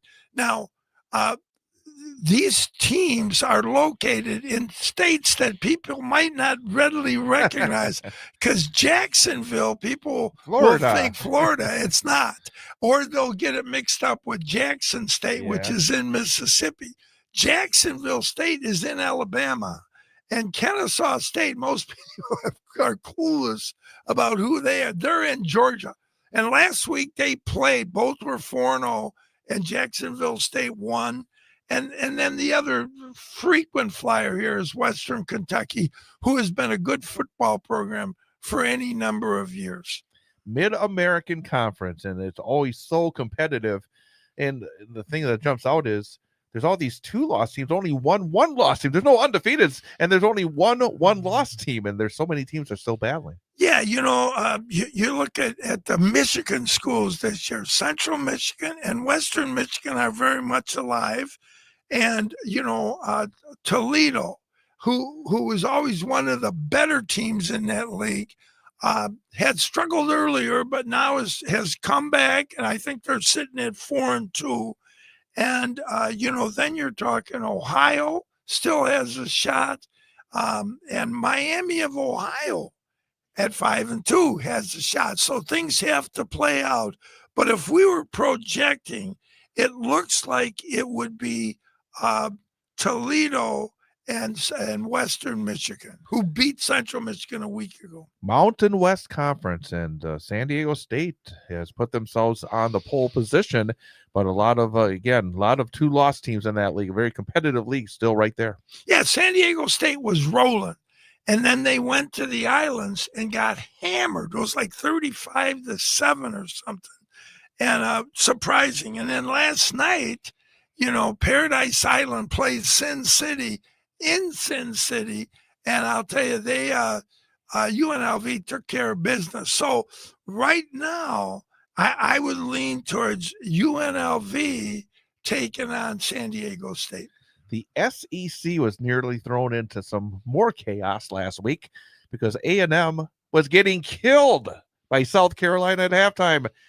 just being rolled, and somehow they got off the mat and came back and won that game, and they're still the only undefeated right now. Yeah, they 28 unanswered. They were getting beat 30-3, and then they just kept coming back and got it done. Now, the thing about A&M, the SEC folks will tell you they're suspect. Yes, because they haven't played Alabama, and they are haven't played suspect. Georgia, yeah, and they haven't played Ole Miss.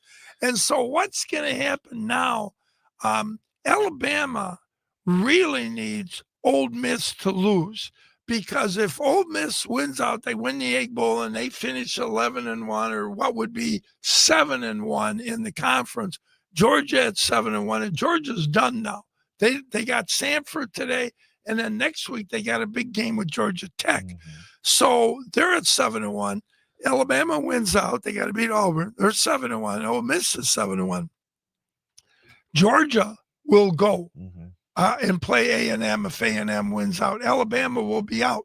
If Ole Miss loses and it's head-to-head, Alabama and Georgia, Chad, then Alabama goes because they have the head-to-head. But in the big picture, does it really matter? Well, some of those teams are just fine with sitting out and letting those two. Maybe the big carrot out there is easier to get to if you don't play that extra game. Yeah, there is definitely a feeling of that. And, it gets back to what, I know you're a big fan of Petiti, but, he's got, I think, a good idea in terms of the top 2 teams are in. And then you get the next 4 and play a play-in game. You don't like that. I do. It's an NFL idea that we don't need that in the college. I think it's better for exactly what you were saying about the championship games. But nonetheless, that's not happening. So it'll be interesting. And watch Mississippi, because if they get beat, then we got a problem. And finally, the Sun Belt.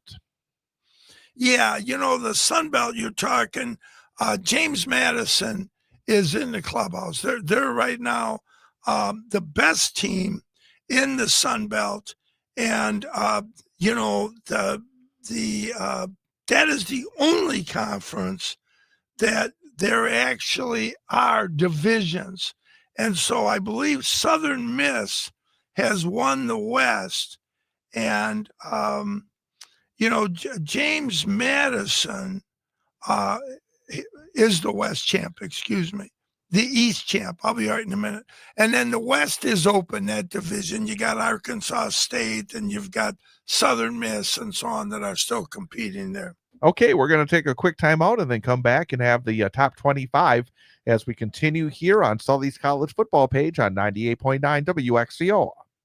The Mint Cafe, serving old-fashioned American comfort food in a cozy atmosphere. Whether it's breakfast, lunch, or dinner, your choice is the Mint Cafe. Call ahead for carryouts, deliveries to downtown Wausau, and catering is also available. Check them out at mintcafewausau.com.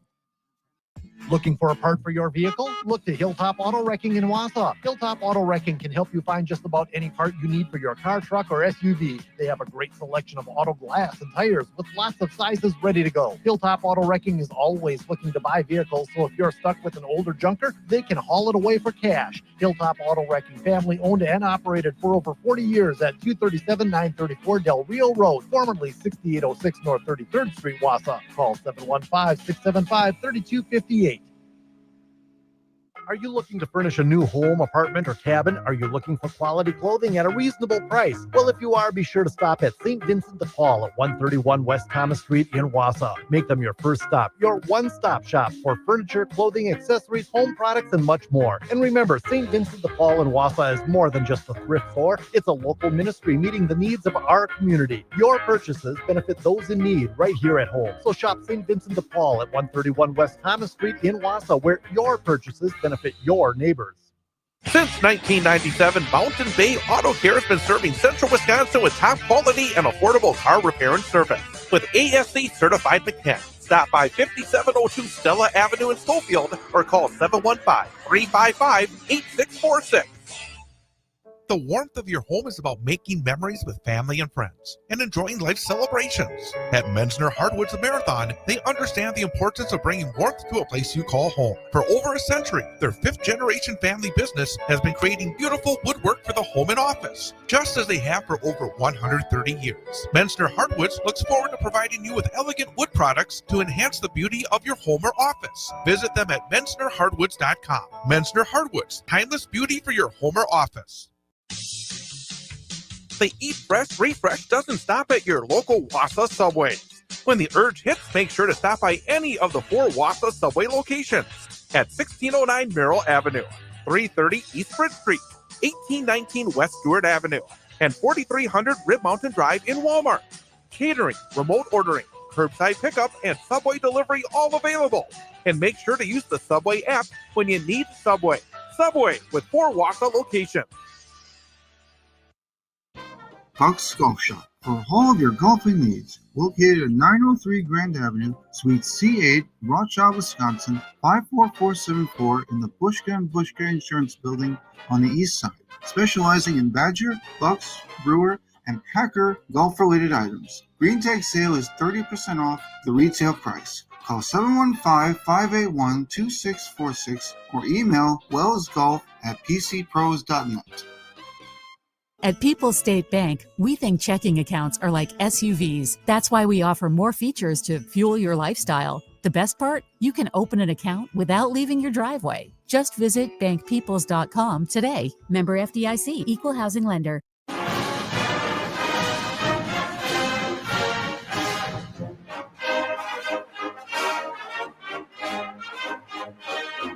Sully's College Football page on 98.9 WXCO. Time now for the top 25 in the Power 4. And we're going to go through the 25 through 11 rather quickly so we can get to the top 10 in our final segment. But we'll go in groups of 5 here. And again, very interesting to see some of these teams that are sort of near the end of the top 25 because they're all having pretty good years. Yeah, 25, Arizona State after a tight win against West Virginia. You have your Tulane Green Wave at number 24. You have the Houston Cougars and your man Willie Fritz at number 23. You got Eli Drinkwitz and Missouri at number 22, and we got the Fighting Bielamas of Illinois at 21. Yeah, and Tulane, we talked about them. If Navy beats Memphis, the chances are North Texas, who has 1 loss, they got blown out by South Florida, who's arguably the most talented team in that league. But Tulane will not get the bid because they will not be a conference champ. Houston is involved in a big game today, as is Missouri. The Illini are here in the great state of Wisconsin, and Arizona State continues to hang around. Yeah. And we'll see what happens with Kenny Dillingham's team. Number 20, Tennessee. And again, I would think that maybe that's been a little bit of a disappointment this year for Tennessee, but number 20, Virginia, definitely not a disappointment. At number 19, they had a nice win against Duke. That was I think maybe as impressive a win as they've had after all those close games, and they went to Duke and won 34-17. Michigan survived last week, and they're number 18.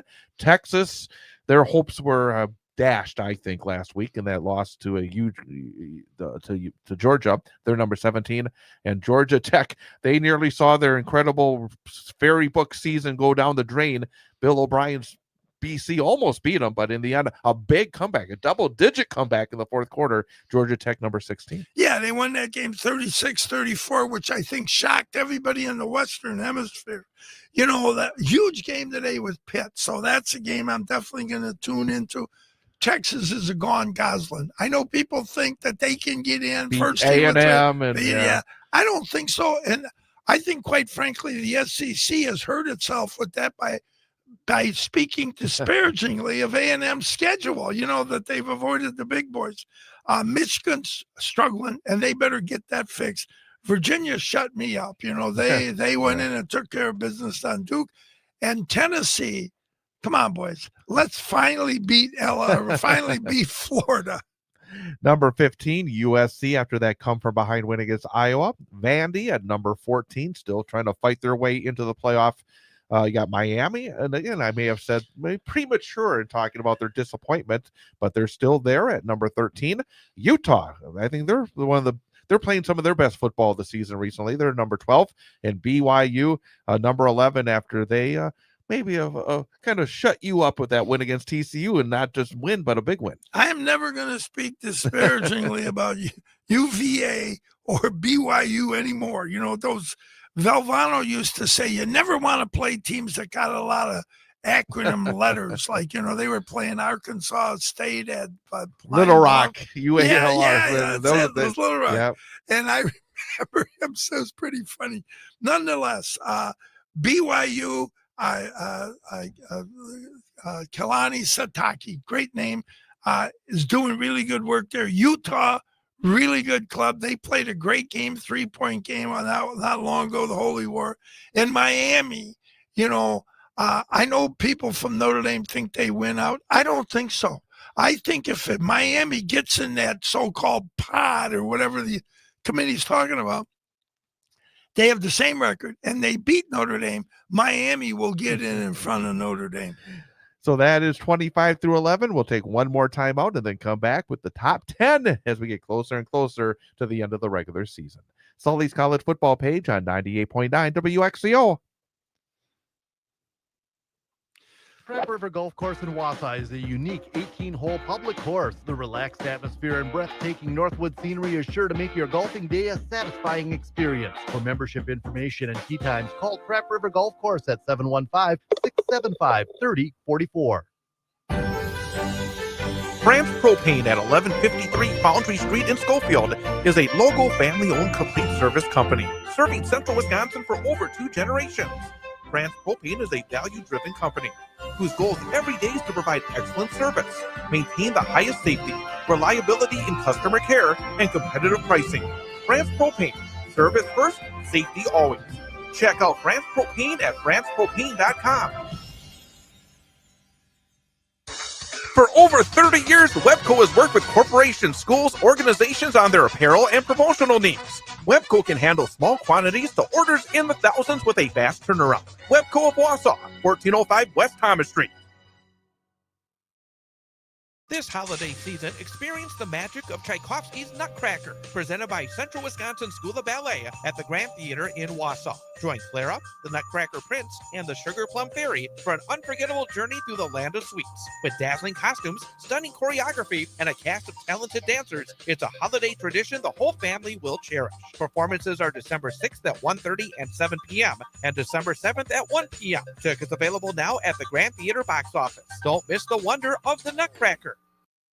North End Pub. Cold beer, clever conversation. All stories cross-referenced for validity. If you're looking for a nice spot to hang with friends, North End Pub will do the trick. Stop in for thirst relief today. North End Pub, North 3rd Avenue, Wausau. Big Fat Designs can give your company the cutting-edge look it needs to attract customers and stand out from the rest. From websites and print designs to logos and letterheads, Big Fat Designs is your effective and affordable marketing solution. E-commerce, online customer database, video and audio players, Big Fat Designs does it all. And the best part, you deal with someone locally to talk with, to meet with, working hands-on towards your success. Big Fat Designs in Wausau. Find out more online at bigfatdesigns.com. Witness the difference at Newman Catholic Schools, where education is embraced by the Christian faith and students are held to a high standard of academic excellence. Schedule a tour and learn what it means to be a Newman Catholic Cardinal. Visit newmancatholicschools.com to learn more.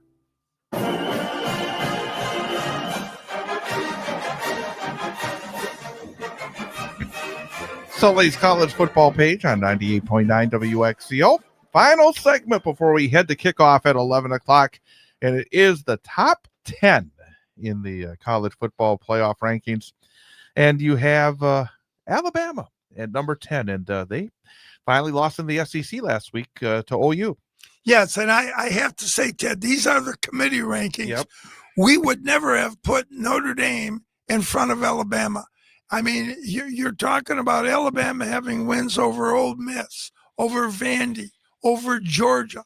I don't understand the logic as to why you would do that, but nonetheless they have. So these are the committee rankings. Alabama, really a good program, has a loss here to start the season at Florida State, arguably a bad loss, but that was the first game of the year.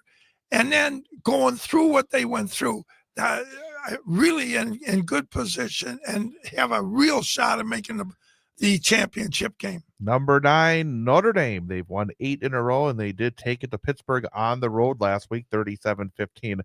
And their schedule looking very favorable to get to 10-2. Yeah, and I tell you right now, if you're asking me if Notre Dame were to play Miami and A&M, fortunately for those schools, nobody's asking. Right. But I would say Notre Dame right now is better than either one of them. Yeah. I just don't know how you overcome the head-to-head. Number 8, Oklahoma. Boy, what a good year for Venables. He was a bit under pressure. The big road win against Tennessee backed up with a big road win against Alabama, and they're now number 8. Yeah, and I think most people thought they would slip there.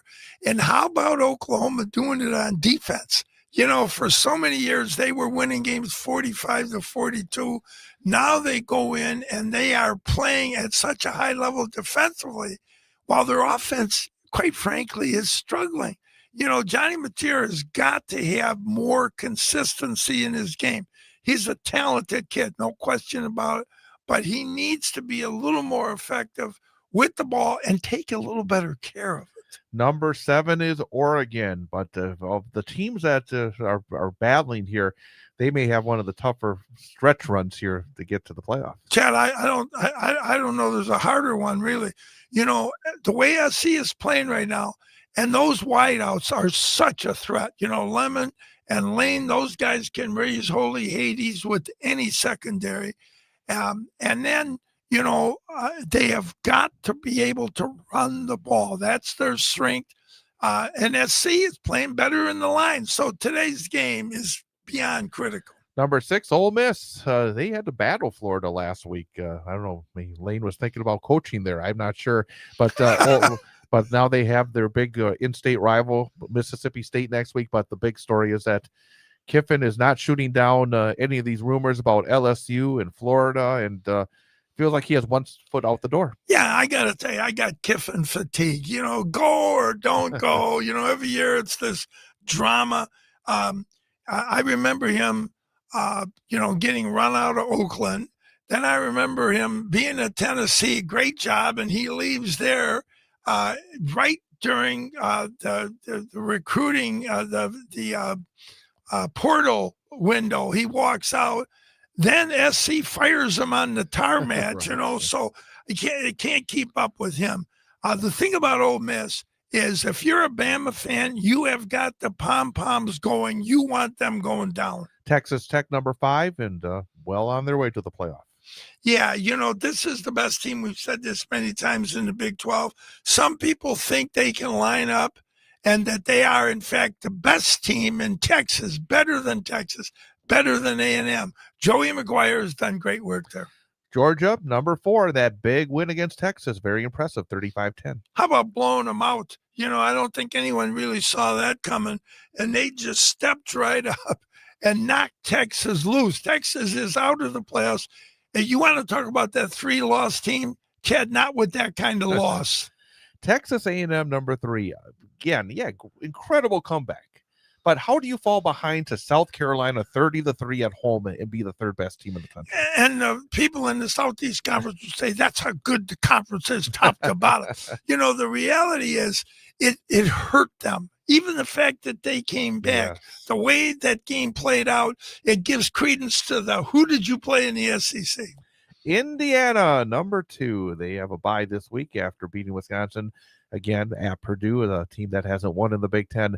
They're on their way to a showdown in the Big Ten Conference Championship. And how about celebrating Signetti? You know, I mean, this guy's been, and they asked him, who do you think will be the Indiana this year? They asked him that back in July. He said, Indiana. He said, we're going to do what we did and more.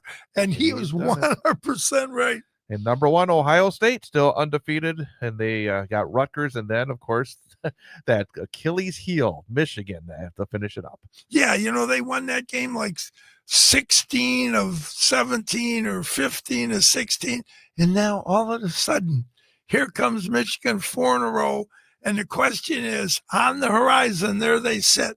They need to focus this week on Rutgers. They will, and so that game really comes down to Ohio State forcing it into space. All right, we got about 2 minutes to go, and now as you look at these brackets, these projected brackets, what jumps out to you? Got 2 minutes to talk about. Well, I'm focused on Notre Dame, Miami. The reality here is I want the Irish in. I just think they're at risk to get in, and I in no way think they control their own fate.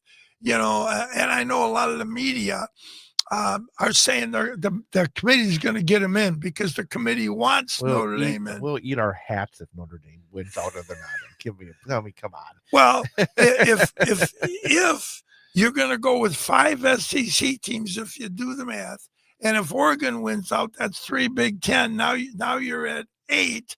Then you've got 2 more automatically because the ACC champ is not going to be ranked in that top 12, nor is the group of 5.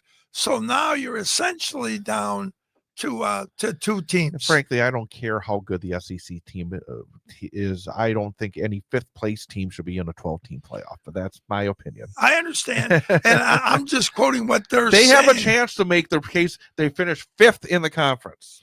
5th. You got. But I'm saying right now who they would, I know.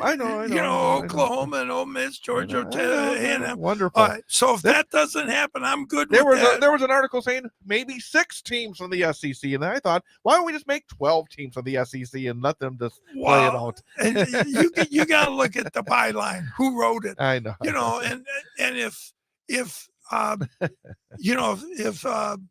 SC wins out and Oregon beats Washington, does the Big Ten get 4? Who knows? Then does a team like SC knock out a team like Oklahoma? I don't know. We'll have to wait and see. We will. Well, okay. It's almost kickoff time. Another big day. In fact, it goes into early Sunday morning with that final game tonight. Who is it? UCLA and Washington? I can't remember who the last UCLA is playing Washington late, 9:30. All right. Well, enjoy all the games. Oh, I will. Thanks, Chad. And be back next week for Sully's college football page on WXCO. WXCO 1230 AM, W255DN Wausau, streaming at bullfallsradio.com.